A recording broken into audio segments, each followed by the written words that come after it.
Hola, en aquest vídeo continuem amb el pronom feble en, segona part. Mirem aquestes frases. Si no vols pa, no en compris. Tens gana? Sí, en tinc molta. Tenim aquí els dos pronoms en compris, en tinc molta. Suposo que us reconeixeu això, no? Al vídeo 10, pronoms febles número 8, havíem vist el pronom en funció de complement directe quan era indeterminat o depenent d'un quantificador. El primer seria no compris pa, indeterminat, i el segon tinc molta gana, gana quantificat per molta. Això ho havíem vist. També havíem vist que si volíem fer explícit el substantiu sobreentès, per redundància sempre l'afegíem amb la preposició de. Si no vols, no en compris de pa. En tinc molta de gana. Tenim doncs el pronom i el de pa, el en i de gana. Doncs un fenomen semblant passa també amb l'atribut o predicat nominal, que normalment se substitueix pel pronom u, com sabeu. Per exemple, diu que és arquitecte, però crec que no ho és. O bé, un diu està enrabiat com una mona, i l'altre diu sí que ho està, més val que no l'empipis. Veieu? L'atribut,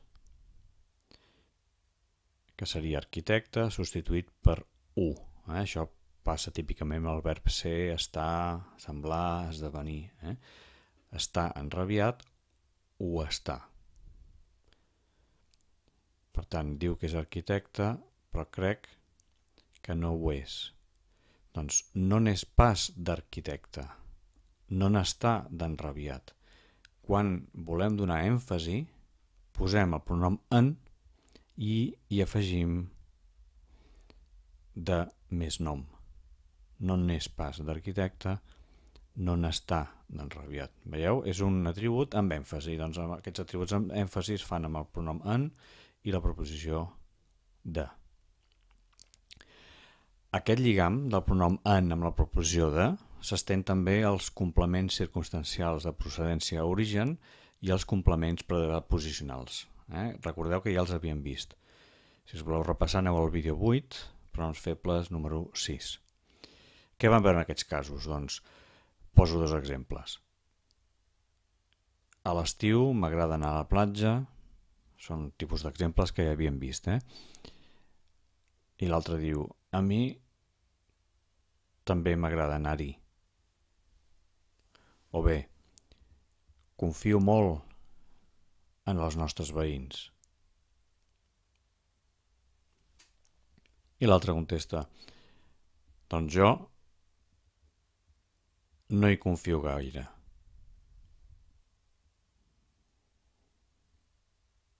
Tenim el pronom i d'anar-hi que es refereix a la platja en un complement circumstancial de lloc. I al cas de baix tenim aquest i que és en els nostres veïns, que és un complement preposicional, perquè confiar demana la preposició en, complement de règim verbal o preposicional, havíem dit. Bé, doncs resulta que quan el complement és introduït per la preposició de, el pronom és en. Això tant si és un circumstancial com un de règim verbal. Mirem aquest diàleg. Diu, ara vaig al metge. I l'altre diu, i vas ara? Doncs jo ara en vinc. O bé, parles sovint amb la teva cosina? Diu, sí, i parlo cada dia. I parleu de feina? No, no en parlem mai.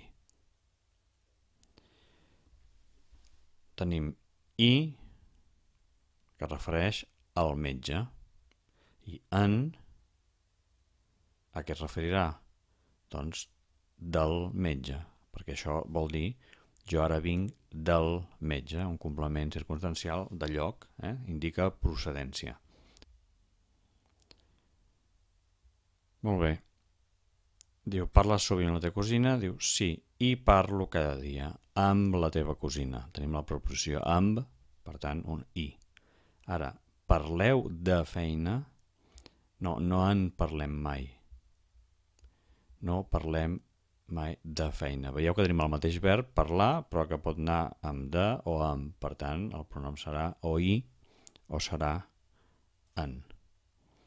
En el primer cas és un complement circumstancial i en el segon un complement preposicional o de règim verbal. Ja el tenim en aquest cas d'aquí i a dalt també hem vist que podia substituir pels pronoms i. Bé, amb tot això, per ser complets, podem afegir-hi també el cas específic dels complements predicatius, que també vam veure al vídeo número 8. Recordeu aquesta frase en predicatiu? Diu, oi que s'ha tornat una mica bleda? Diu, sí que s'hi ha tornat, sí. S'ha tornat era un verb que demanava un predicatiu, per tant, una mica bleda és això, i el pronom és i. Si ha tornat es refereix a bleda. Seria el complement predicatiu. Doncs bé, amb els verbs fer-se i dir-se, també els verbs elegir, nomenar i altres, però ara només em fixaré en aquests, es fa servir el pronom en. Demanen predicatius també, però en aquest cas es fa servir el pronom en i després veurem per què. Posem aquest exemple. La meva filla s'ha fet monja. La meva també, després pensarem com ho completaríem. O bé, es diu Ivan, però no és rus. Diu, jo també. Com ho completem? La meva filla s'ha fet monja, la meva també se n'ha fet. Veieu? El verb fer-se. És se n'ha fet de monja. Es diu Ivan però no és rus. Jo també me'n dic. Verb dir-se, pronom en. I tampoc no ho soc. De rus.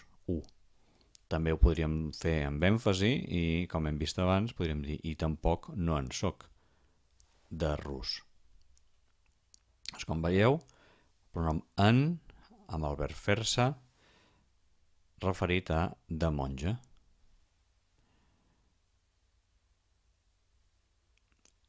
I d'Ivan és també mendic.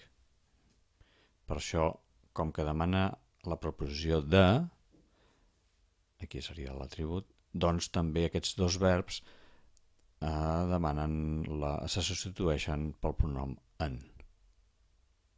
Aquí tenim. Una altra vegada veiem aquesta relació estreta entre el pronom en i els complements que són introduïts per de. I ara, per acabar, fixeu-vos en que en podríem dir el gest mental que fem o podem fer amb els pronoms i en, que són com complementaris.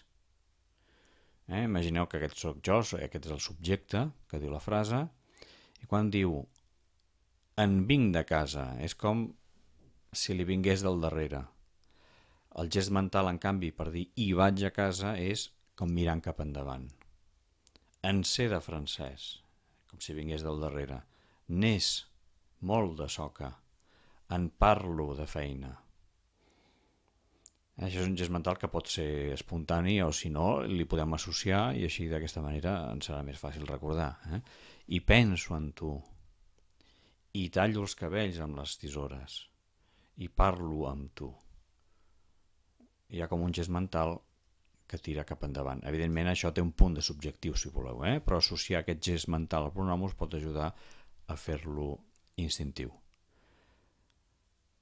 Doncs ara sí és tot. Us deixo, com sempre, el meu correu electrònic per si em voleu escriure, demanar algun dubte o alguna qüestió, sense manies. I res, doncs, fins a la propera.